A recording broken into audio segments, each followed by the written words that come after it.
কি পড়ালেখা করমু রে বন্ধু, পড়তে বইলে খালি হেলিকপ্টারের শব্দ শুনি।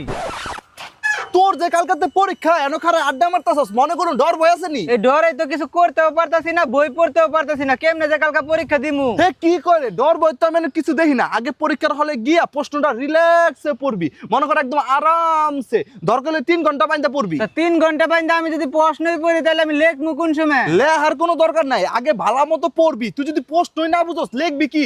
আর যদিও লেহস একদম আস্তে আস্তে করে লিখবি, যেন বানান ভুল না হয়। প্রশ্নটা ভালো করে পড়া, যেটা কমন পড়ে নাই, যেটা পারতি না ওইটা আগে দিবি, আর যেটা পারবি এটা পিছের লেগে রাখে দিবি, কারণ পরে তো তাড়াহুড়া করে লিখতে পারবি। ওই পরীক্ষার হলে যত পারস মাথা গরম রাখবি আর তাড়াহুড়া করবি, আর মনের ভিতর আত্মবিশ্বাস রাখবি, আর মনে মনে চিন্তা ভাবনা করবি যে কেমনে ফেল করতে পারি। একটার পর একটা খালি বানান ভুল লিখবি, যত ভুল লিখবি তত খাতা খারাপ দেখা যাবে। মনে রাখিস, তুই পাস করলে কিন্তু আমরা মনে শান্তি পাইতাম না, তুই ফেল করলে আমরা মনে শান্তি পাবো। এলগা তোর দায়িত্ব আঙ্গ মনে শান্তি দেওয়া। পরীক্ষা শেষ হলে পুরো খাতা রিভিশন